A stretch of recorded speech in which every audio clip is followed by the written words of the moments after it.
Hello students, मैं अनुज Shukla physics online classes में आपका स्वागत करता हूं। कैसे हैं बच्चों?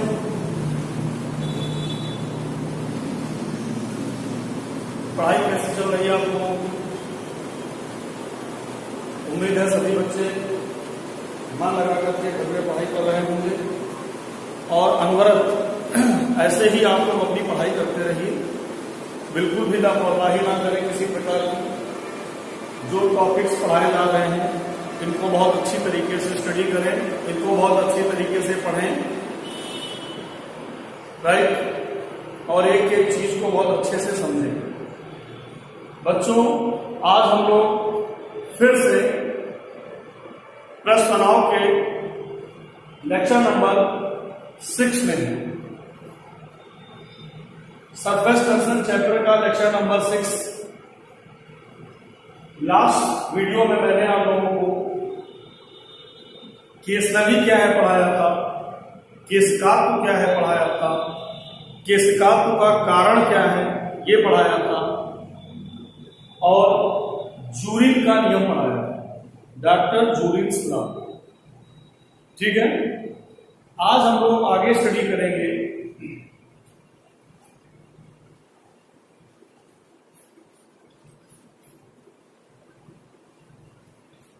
अपर्याप्त लंबाई की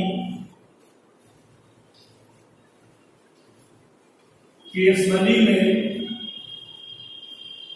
द्रव का चढ़ना। अपर्याप्त लंबाई की केसनली में द्रव का चढ़ना। जैसे लास्ट टर्म पर मैंने आपको बताया था कि जब दोनों सिरों पर खुली केसनली को द्रव में सीधा खड़ा किया जाता है तो द्रव केसनली में ऊपर चढ़ता है। और द्रव केसनली में कब तक ऊपर चढ़ेगा? जब तक कि द्रवदाब की कमी पूरी ना हो जाए। अब मान लीजिए किसी भी केसनली में द्रव ने ऊपर चढ़ना स्टार्ट किया, कब तक ऊपर चढ़ेगा? जब तक कि द्रवदाब की कमी पूरी ना हो जाए। चलिए हम एज एग्जांपल मानते हैं ये केसनली है और जब इस केसनली में द्रव ऊपर चढ़ता है तो सपोज कीजिए 10 सेंटीमीटर ऊंचाई तक द्रव ऊपर चढ़ा। 10 सेंटीमीटर ऊंचाई तक द्रव ऊपर चढ़ गए और द्रवदाब की कमी पूरी हो गई। अब हमारा क्वेश्चन क्या है? अपर्याप्त लंबाई की केसनली, यानी केसनली 10 सेंटीमीटर लंबी है ही नहीं। अगर इस केसनली को काट के केवल 5 सेंटीमीटर कर दिया जाए, ये ऊपर का हिस्सा ना हो, ये इतना हिस्सा हटा दिया जाए, तो द्रवदाब की कमी कैसे पूरी होगी? तो द्रवदाब की कमी कैसे पूरी होगी? तो अब हमारे दिमाग में आता है कि ऐसी परिस्थिति में द्रव ऊपर चढ़ेगा और केसनली के मुंह से निकलकर नीचे गिरने लगेगा और द्रवदाब की कमी पूरी नहीं हो पाएगी। लेकिन वास्तव में ऐसा नहीं है, ऐसा नहीं होगा। जानते हैं, लास्ट टर्म में मैंने आपको एक रिलेशन स्टडीज कराया था। H बराबर होता है 2T/R। अगर इससे हम R का इसमें मल्टीप्लाई कर दें तो HR बराबर किसके हो जाएगा? 2T। अब 2 तो कांस्टेंट है, R द्रव का प्रस्थ तनाव है, ये भी कांस्टेंट है। अगर इन दोनों कांस्टेंट को हटा दें तो HR बराबर यहां क्या लिख सकते हैं? नियतांक। HR बराबर नियतांक का मतलब क्या हुआ कि किसी भी केसनली में चढ़े हुए द्रव की ऊंचाई और रेडियस ऑफ मेनिस्कस यानी नवचंद्रक की त्रिज्या का गुणनफल हमेशा नियतांक रहता है, यानी कांस्टेंट रहता है। कहने का मतलब हुआ कि अगर h का मान पहले 10 था, मेनिस्कस 2 थी, तो गुणनफल कितना आया? 20। तो जब हम h को काट के 5 सेंटीमीटर कर देंगे तो गुणनफल अभी भी कितना आना चाहिए? 20। ये कब संभव है? जब यहां r का मान 2 से बढ़कर कितना हो जाए? 4। तो 5 into 4 का मतलब कितना हो जाएगा? 20। इसका मतलब हुआ कि अगर हमने हाइट को आधा कर दिया तो रेडियस दोगुनी हो गई, त्रिज्या बढ़ गई। इसका मतलब जब किसी केस स्टडी को काट के उसकी ऊंचाई को आधा कर दिया जाएगा तो रेडियस ऑफ मेनिस्कस दोगुनी हो जाएगी और द्रवदाब की कमी उतनी ही ऊंचाई पर पूरी हो जाएगी, अर्थात 5 सेंटीमीटर पर ही पूरी हो जाएगी। बात समझ में आ गई? तो अगर प्रारंभ में ऊंचाई कितनी थी? h, रेडियस ऑफ मेनिस्कस कितनी थी? r, तो इसका गुणनफल कांस्टेंट के बराबर हो गया। अब जब हमने इसको काट के कर दिया h डैश तो मेनिस्कस बढ़कर हो गई r डैश, इसका गुणनफल भी कितना आएगा? नियतांक यानी कांस्टेंट आएगा, अर्थात 20 इसका दिया है। तो दोनों ही मान कांस्टेंट के मान बराबर हैं तो इनके LHS भी बराबर हो जाएंगे, अर्थात HR बराबर h डैश r डैश बराबर नियतांक कांस्टेंट हो जाएगा। बात समझ में आ गई? बोलो भाई। तो इससे क्या स्पष्ट हुआ कि अगर किसी केस स्टडी को काट के उसकी लंबाई आधी कर दी जाए तो मेनिस्कस उसकी दोगुनी हो जाएगी और द्रव उसके मुंह पर आकर अपने मेनिस्कस को इंप्रूव करेगा, रेडियस ऑफ कर्वेचर को बढ़ाएगा और उतनी ही ऊंचाई पर द्रव का चलना बंद हो जाएगा। ओके, तो इस प्रकार से अपर्याप्त लंबाई की केस स्टडी में द्रव कैसे चढ़ेगा और कैसे अपनी द्रवदाब की कमी को पूरा करेगा, बच्चों समझ में आ गया सबको? तो इस प्रकार से ये कॉन्सेप्ट है हमारा अपर्याप्त लंबाई की केस स्टडी में द्रव का चढ़ना। राइट, तो नोट करिए इसको फटाफट, सभी बच्चे नोट करें।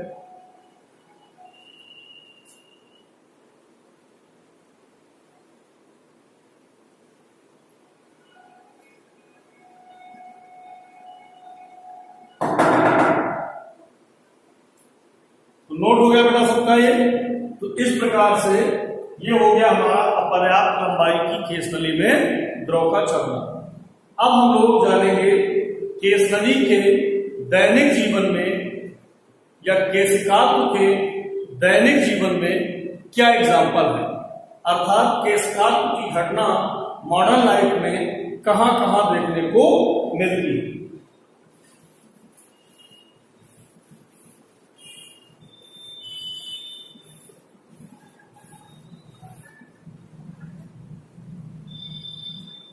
अगला टॉपिक है हमारा केशिकात्व के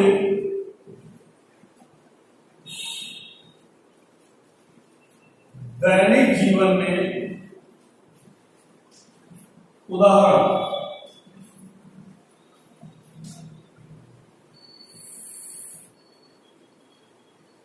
केशिकात्व के दैनिक जीवन में क्या एग्जाम्पल है? तो आइए केशिकात्व का हम सबसे पहले एक बड़ा ही सरल उदाहरण आपको बताते हैं। जैसे पहला एग्जाम्पल इसका हमारा है लालटेन की बत्ती में। लालटेन या लैंप आप सभी लोग जानते हो, उसमें एक बत्ती पड़ी रहती है। जो लैंप या लालटेन की जो टंकी में तेल भरा रहता है वो बत्ती उसी तेल में डूबी रहती है और मिट्टी का तेल स्वतः उस बत्ती के माध्यम से ऊपरी सिरे तक चढ़ जाता है और स्वतः जलता रहता है। इसका कारण क्या है? अगर उस बत्ती को बेटा आप लोग कभी ध्यान से देखें तो वो बत्ती तमाम सारे पतले पतले बारीक धागों से बुनी हुई है और प्रत्येक पतला धागा एक बारीक केस नली की भांति व्यवहार करता है, कैपिलरी ट्यूब की तरीके से व्यवहार करता है। चूंकि मिट्टी का तेल धागे को भिगोता है, मैंने आपको बताया था वे द्रव जो किसी ठोस को भिगोते हैं वे स्वतः कहां चलते हैं? ऊपर। राइट, तो मिट्टी का तेल चूंकि धागे को भिगोता है इसलिए वो बारीक पतली पतली धागे बनी केस नलियों में मिट्टी का तेल स्वतः कहां चढ़ता रहता है? ऊपर, और ऊपर चढ़कर जलता रहता है। क्लियर? तो देखिए यहां पर भी आपको केशकात्व की घटना दिखाई पड़ रही है। कंफर्म है सबको? तो ये हमारा इसका पहला एग्जाम्पल हो गया। दूसरा एग्जाम्पल आइए इसका देखते हैं। ठीक है, जब भी हम किसी भी पौधे को पानी देते हैं तो आपने देखा होगा पौधे को दिया गया जल हमेशा उसके रूट्स में डाला जाता है, यानी पानी जो है पौधे की जड़ों को दिया जाता है और उसके बाद वो पानी उन धीरे धीरे जड़ों के माध्यम से पूरे पेड़ में सप्लाई हो जाता है, सभी टहनियों, सभी तनावों और सभी पत्तों, पत्तियों, फूलों तक पहुंच जाता है। कैसे पहुंचता है? अगर आप जड़ों को कभी ध्यान से देखिए तो बारीक पतली पतली रोमदार जड़ें होती हैं जो अंदर से खोखली होती हैं और एक बारीक केसनली की भांति व्यवहार करती हैं। पौधे को दिया गया जल इन्हीं पतली पतली जड़ों अर्थात जो जड़ों में जड़ें जो केसनली की भांति व्यवहार कर रही हैं उन्हीं के माध्यम से, पतली पतली जड़ों के माध्यम से कहां चढ़ता रहता है? ऊपर, और स्वतः चढ़कर पूरे पौधे में पहुंच जाता है। कंफर्म? इसके बाद इसका एक तीसरा एग्जाम्पल देखते हैं। वर्षा के बाद किसान अपने खेतों की जुताई कर देते हैं। जैसे मान लीजिए बारिश हुई, खेतों में पानी भर गया, अब किसानों को फसल अभी नहीं बोनी, उनको फसल कुछ दिनों बाद बोनी, तब तक तो धीरे धीरे सारा पानी क्या हो जाएगा? सूख जाएगा, वाष्पीकृत हो जाएगा, राइट? अब पानी, ऊपर वाला पानी तो वाष्पीकृत हो गया, लेकिन जो वाटर सरफेस के नीचे चला गया, अब जो मिट्टी होती है खेत की मिट्टी, उस मिट्टी में भी बारीक पतली पतली केसरियां बनी रहती है। जैसे ये कोई खेत है, इस खेत में जो मिट्टी है उस मिट्टी में बारीक केसरियां इस तरीके से बनी रहती है और इन्हीं केसरियों के माध्यम से सरफेस के नीचे का जल धीरे धीरे ऊपर आ जाता है और सरफेस पर आकर वाष्पीकृत होता रहता है, वेपराइज होता रहता है और धीरे धीरे खेत का ऊपरी हिस्सा तो सूख ही जाता है और निचला हिस्सा भी सूख जाता है। अतः खेत को सूखने से बचाने के लिए किसान अपने खेतों की जुताई कर देते हैं। जुताई करने से क्या होगा? मिट्टी पलट जाएगी और ये केसरियां जो मिट्टी में बनी है ये सब टूट जाएंगी और जब ये केसरियां टूट जाएगी, ब्रेक हो जाएगी, तो नीचे का पानी ऊपर सरफेस पे नहीं आ पाएगा और जब नहीं आ पाएगा तो आराम से ऊपर तो खेत सूखा दिखाई पड़ेगा, लेकिन जब जुताई की जाएगी तो नीचे से गीली मिट्टी निकलेगी, अर्थात खेत में नमी बनी रहेगी। यही कारण है कि किसान वर्षा के बाद अपने खेतों की जुताई कर देते हैं। क्लियर है भाई सबको? इसी प्रकार से केशकात्व का अगला एग्जाम्पल है, जैसे आपने देखा होगा फाउंटेन पेन। फाउंटेन पेन किसको कहते हैं जानते हैं आप लोग? जो निब वाले पेन होते हैं जिनमें पहले निब लगी रहती थी, वो निब भी बीच से फटी होती है। अगर निब को कभी आप ध्यान से देखिए तो आगे का हिस्सा उसका फटा रहता है। फटा होने के कारण उसमें एक बारीक केसनली बन जाती है और पीछे जो टंकी में इंक भरी होती है वो इंक उसी केसनली में आ जाती है। जैसे ही हम हल्का सा दबाव देकर कॉपी पे लिखना शुरू करते हैं तो वो केसनली फैल जाती है और इंक कागज पे आ जाती है और आराम से हम उसको लिख सकते हैं। तो यहां पर भी यानी फाउंटेन पेन से कागज पर जो लिखना है वो भी केशिकात्व का ही उदाहरण है। क्लियर? किंतु ध्यान रखें, जो रिफिल वाले पेन है यानी जो बाल पॉइंट पेन है, ये केशिकात्व की घटना पर आधारित नहीं है।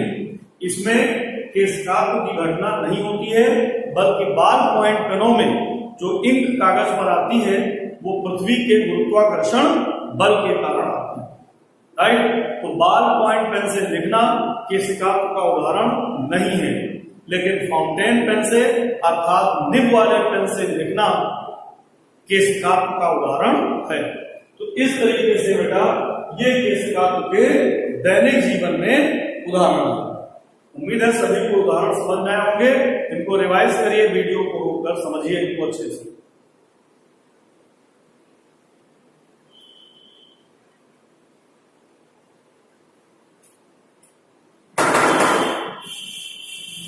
तो बेटा ये एग्जाम्पल सबको समझ में आ गए। अब इसके बाद हमारा अगला टॉपिक है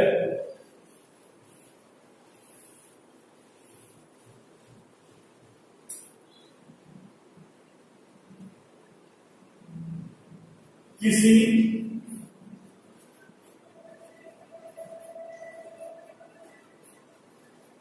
केस नली को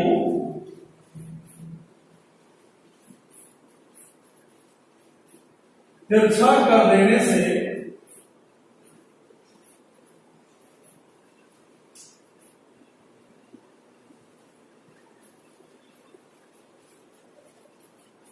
ऊंचाई पर प्रभाव।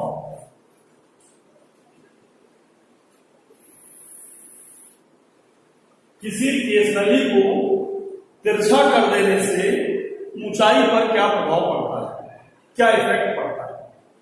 जैसे इसको एक डायग्राम के माध्यम से क्या समझते हैं आप। देखिए ये कोई बर्तन है और इस बर्तन में ये द्रव भरा हुआ है।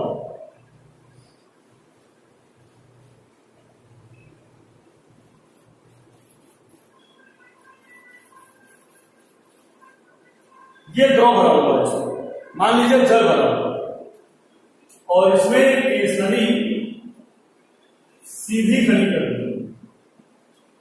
जब ये केस नली सीधी खड़ी की गई तो द्रव इस केस नली में कितनी ऊंचाई तक चढ़ जाता है, h ऊंचाई। अगर इस h का मान निकालना हो तो इस h का मान भी हमने आपको निकाल के बताया था 2t cos theta upon r दो जी, समय का नंबर है। क्लियर। अब अगर इस केस नली को तिरछा कर दिया जाए, यानी झुका दिया जाए, ऊर्ध्वाधर से किसी कोण पे इसको झुका दिया जाए, तो उन्नयन पर क्या प्रभाव पड़ेगा, हाइट पर क्या इफेक्ट है। ठीक, जैसे आपने देखा होगा अगर किसी नली में कोई द्रव भरा हो h ऊंचाई तक भरा है, जब उसको आप ऐसे तिरछा करते हैं तो जो द्रव भरा हुआ है वो उसकी लंबाई में फैलता है, और अगर आप उसको बिल्कुल ऐसे से ऐसे कर दें तो द्रव पूरी लंबाई में फैल जाता है। यानी जब हम किसी केस नली को ऊर्ध्वाधर से झुकाते हैं तो द्रव उस केस नली की लंबाई में फैलना शुरू करता है। तो देखिए लंबाई में कैसे फैलता है। ये केस नली को हमने झुका दिया, ये केस नली ऊर्ध्वाधर से कितने कोण पे झुका दी गई, अल्फा, अल्फा कोण पे इसको झुका दिया। तो जो द्रव है उसकी ऊर्ध्वाधर ऊंचाई तो वही रहेगी जितनी पहले थी, लेकिन लंबाई में द्रव केस नली में ऊपर चढ़ना शुरू करेगा इस प्रकार से। यानी द्रव केस नली की लंबाई में चढ़ना शुरू। हमने मान लिया द्रव केस नली में कितनी लंबाई में चढ़ गया, h'। अगर ये कोण अल्फा है तो एकांतर होने के कारण ये कोण भी कितना हो जाएगा, अल्फा हो जाएगा कि नहीं। अब यहां पर देखो एक ट्रायंगल बन गया, एक त्रिभुज बन गया। ये देखिए त्रिभुज दिखाई पड़ रहा है, इसका नाम ए बी और सी है।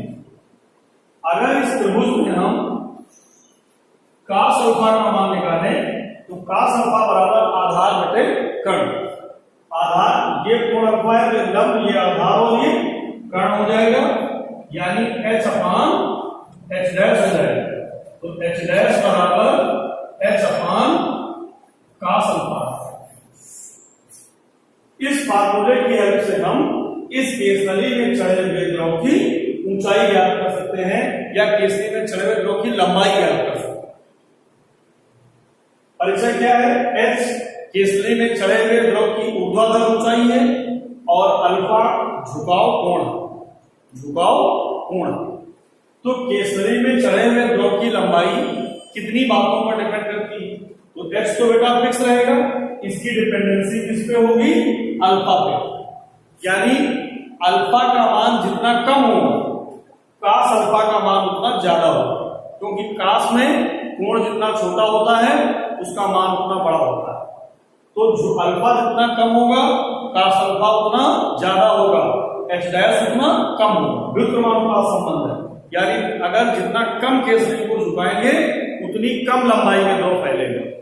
अल्फा जितना ज्यादा होगा कास अल्फा उतना कम होगा और h डैश उतना ज्यादा होगा, यानी केसरी को जितने बड़े कोण से झुका देंगे, अगर 90 से झुका दीजिए तो कास 90 जीरो हो जाएगा, एच डैश का मान इनफाइनाइट हो जाएगा। इनफाइनाइट का मतलब है द्रव केसरी की संपूर्ण लंबाई में फैल जाएगा। Is it right? तो किसी भी केसरी को तिरछा कर देने से उसकी लंबाई में द्रव कितना फैल जाएगा उसे हम इस फार्मूले की हेल्प से निकाल लेंगे। क्लियर है बेटा? तो इस प्रकार से उम्मीद है बेटा आज का ये वीडियो सभी बच्चों को अच्छे से समझ में आया होगा। क्लियर? और अब इस चैप्टर में एक लास्ट टॉपिक लेकर के हम नेक्स्ट वीडियो में आएंगे। अंतिम टॉपिक इस चैप्टर का होगा। राइट? तब तक के लिए दैट्स ऑल। बहुत बहुत धन्यवाद।